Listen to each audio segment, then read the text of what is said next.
So this is a video recording of my visual summary. So today roosters roam freely at Isejingu. The rooster is known for its crowing as it announces the start of dawn. The crowing of a rooster is associated with the song sung by the gods which lured Amaterasu out of the cave, which led to the manifestation of light.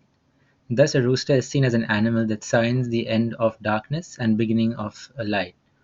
One can also say the crowing of the rooster grabs Amaterasu's attention each day to rise and bring light into Japan, and this crowing also grabs our attention. The same curiosity with which Amaterasu walks out of the cave, it is the same curiosity that makes us wake up each day and see what the day holds for us. So Socrates' last words to Crito were, Crito, we ought to offer a rooster to Asclepius. Whether you believe Nietzsche's interpretation that Socrates was referring to life as a disease and was glad to be cured of it, or if he was actually overcome by religious belief in the face of death, or if he was being ironic and mocking the whole practice by suggesting they pour some libation which had hemlock, his last words remain a riddle that has several explanations in Colin Wells's The Mystery of Socrates' Last Words. Perhaps the answer could be in understanding the role of the rooster in the sacrifice or the importance of the rooster to Asclepius. According to Edward Tick, its main role in relation to Asclepius is to bring people back to consciousness after incubation. Sleep was a vital component of the healing rituals in Asclepian temples as it represented decay, death, and rebirth. Sleep was metaphorical for death for the reason that it was a temporary death, where, like death, we lay motionless and unconscious. In this regard, awakening from sleep would be symbolic of rejuvenation or new life. In the dreams, the god would reveal himself and either give them medical advice, heal them miraculously, or cure them with surgery or herbs and drugs. When they awoke, the patients would reveal the dream to the priest and he would interpret them.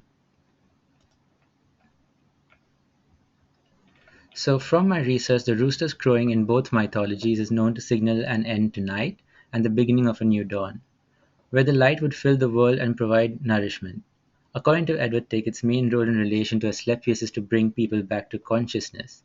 The Greeks looked at sleep as temporary death, and in order to be reborn, the rooster was important to wake them up from this temporary state of death. It's the same noise that increased Amaterasu's curiosity and which lured her out of the cave that makes us wake up when the sun rises and illuminates the world around us. So Australian architect Glenn Murcutt said any work of architecture that has been designed was discovered. It wasn't created. Similarly, the sculpture was a discovery for me after numerous efforts. I found myself trying to imitate light flowing using melted candle wax. The candle was the first object that came to my mind, symbolizing light, fire, and warmth. The mirrored object was a bit hard to discover, and I decided to write down points suggesting the reason for choosing a candle. Once I wrote those down, a few objects came to mind, but one object was very similar to the rooster and to Asclepius, which is why I decided to hide that object. So Glenn Murcutt referred to architecture as a discovery. Similarly, my sculpture was a discovery and not a creation. While pouring the melted candle wax, it resembled light flowing out and reminded me of the drawing showing Amaterasu walking out of the cave. This image was in my head every time I poured the wax. My initial plan was to make the wax flow out in a straight line, but the shapeless flow reflected the chaos and noise made by the gods to lure Amaterasu out of the cave, and the crowing of the rooster to wake people up in the Asclepian temples. So I decided to keep the adding layers on layers to give the wax more depth. The object inside has the same properties of a candle, but it is used to bring light within oneself and bring forth our thoughts and messages for others to perceive and experience. It reflects the dreams we see and what they tell us about ourselves. The object inside, like the rooster, in that it awakens people from their sleep and gives them hope for a new day. The candle wax hides the mirror image as it lays hidden in our minds and cannot be perceived without the light. The object has the power to heal and put you in a dreamlike state, just like the Asclepians rely on sleep and dreams to heal their patients.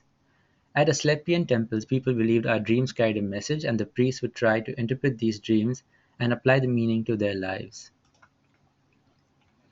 So, in The Wind Rises, Miyazaki makes use of dreams to convey the internal struggle the protagonist Jiro is undergoing about the application of his design. Just like the Asclepians relied on sleep and their dreams were interpreted by priests as a sort of seen but unseen treatment, provided by the gods. Similarly, in The Wind Rises, Miyazaki is trying to show us unseen emotions of Jiro through these dream sequences. These dreams show the internal struggle of morality Jiro is facing. The unseen mirror of Ise Jingo was used to lure Amaterasu out of the cave and acts as an unseen focus of worship for millions of pilgrims. Without looking at it, the mere fact that they are in presence of such an important regalia is enough for them to make the pilgrimage. Vera Mackey writes in Visualizing Human Rights that what is not shown can be just as important as what is seen. So, just like the Shintos give importance to the unseen, it is important to consider the unseen elements of an action. So, before we label a person as morally responsible or irresponsible human, we must consider the circumstances, time, location, and purpose that form the unseen elements. Only by considering all aspects of an action and based on our instincts should we judge others and not on preconceived notions of morality. Thank you.